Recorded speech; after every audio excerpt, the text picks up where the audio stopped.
Good morning all of you. कैसे हैं आप लोग? हम आशा करते हैं कि आप सब लोग लॉकडाउन का पालन करते हुए सभी लोग घर पे स्वस्थ होंगे। तो भारत सरकार के द्वारा बताए गए दिशा निर्देशों का आप लोग पालन करिए। इसमें तो आप लोग की पढ़ाई तो बाधित हो ही रही है, तो हम लोगों की व्यवस्था चल रही है कि जो है आप लोगों को जो है ऑनलाइन के माध्यम से शिक्षा दिया जाए ताकि आपका सिलेबस चलता रहे कुछ न कुछ। तो पहली वीडियो स्टूडेंट आपको डाला था हमने, शिक्षा की परिभाषा तक ले गए थे। आज मैं दूसरी वीडियो शिक्षा का शाब्दिक अर्थ, प्राचीन व अर्वाचीन दृष्टिकोण, इसके विषय में आपको बताना है। देखिए स्टूडेंट, आपको नोट्स दिख रहा होगा। हमने इसको इसलिए बना दिया है, लेक्चर देना तो आसान है, अभी लेक्चर दे सकते हैं, लेकिन लेक्चर दे देंगे आप लोग सुनोगे और सुनने के बाद आप भूल भी सकते हो। अगर आप इसको नोट्स के रूप में तैयार भी करना चाहते हो तो तैयार भी कर सकते हो, नोट्स बना भी सकते हो, वीडियो को रोक करके लिख भी सकते हो, और पेपर की तैयारी के लिए जो है आप इसको दोबारा से पढ़ भी सकते हो। आपकी सुविधा के लिए हमने ऐसा किया है। ठीक, आइए हम देखते हैं शिक्षा का शाब्दिक अर्थ, प्राचीन व अर्वाचीन दृष्टिकोण। मतलब कि पहले के समय से शिक्षा के प्रति क्या दृष्टिकोण था। शिक्षा शब्द संस्कृत भाषा के शिक्ष धातु में आ प्रत्यय लगने से बना है। आपको पूर्ण रूप से दिखाई पड़ा होगा, शिक्ष धातु में आ प्रत्यय लगने से बना है, जिसका तात्पर्य है सीखना और सिखाना।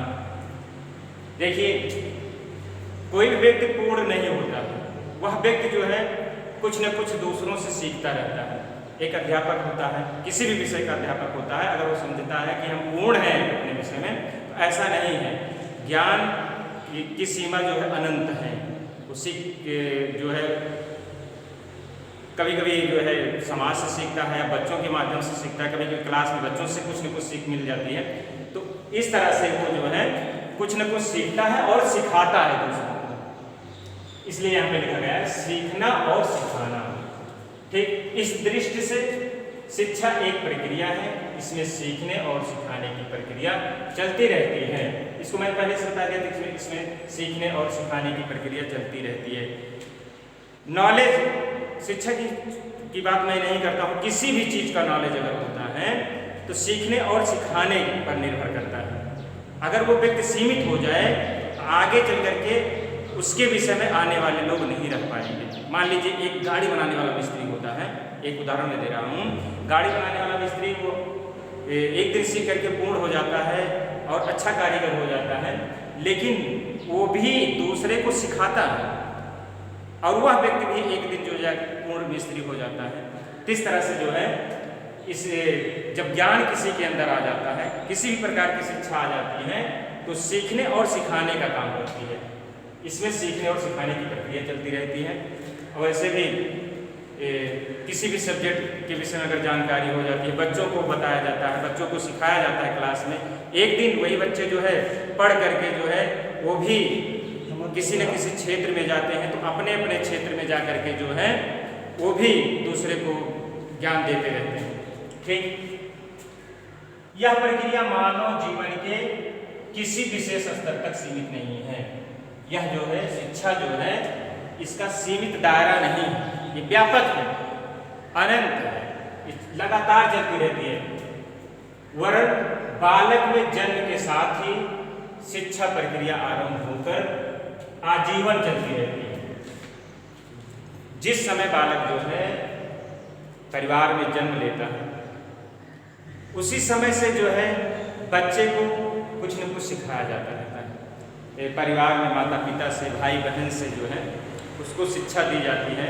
और वैसे भी कहा जाता है कि परिवार जो है बच्चों की प्रथम पाठशाला है।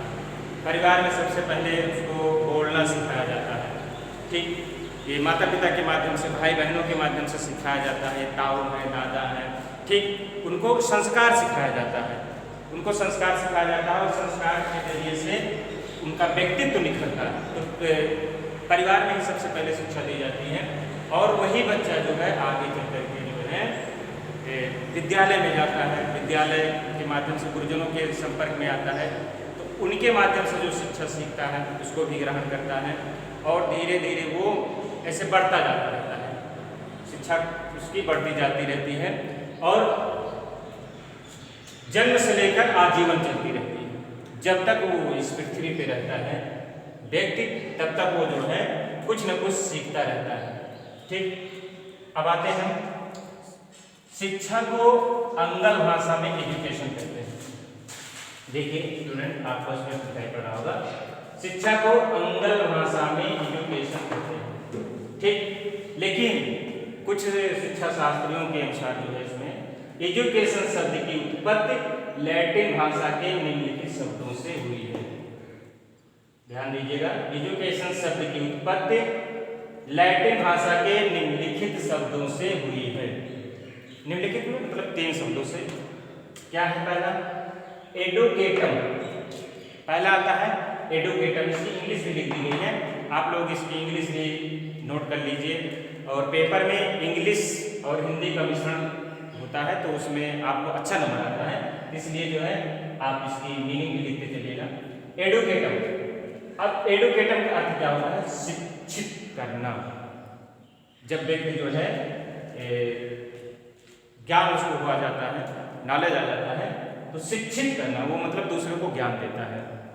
ठीक, एडसियर, एडसियर विकसित करना अथवा निकालना।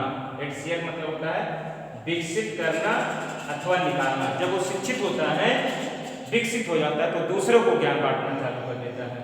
ठीक, एडुकेयर, एडुकेयर मतलब होता है आगे बढ़ना, बाहर निकलना अथवा विकसित करना।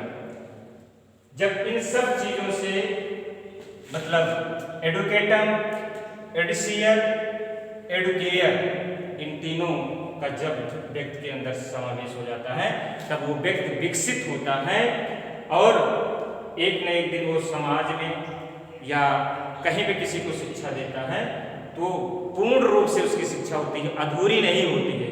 उसकी पूर्ण रूप से उसको जानकारी जब रहती है तो अधूरी नहीं रहेगी। ठीक, तो आप लोग इसका अर्थ जरूर देख लेंगे और इसको पेपर में अवश्य लिखेंगे, ये बहुत इंपॉर्टेंट है और पेपर में अक्सर ये पूछा जाता है कि एडुकेटम, एडुसियर, एडुकेयर ये क्या है। तो इसका अर्थ आप लोग देखिए, शिक्षित करना पहला है, एडुकेटम मतलब शिक्षित करना, एडुसियर मतलब विकसित अथवा निकालना, एडुकेयर आगे बढ़ाना, बाहर निकालना अथवा विकसित करना। ठीक, इतना है आज के लिए, इतना, और कल जो है एक नई वीडियो आप लोगों के लिए और डालता हूँ। Thank you.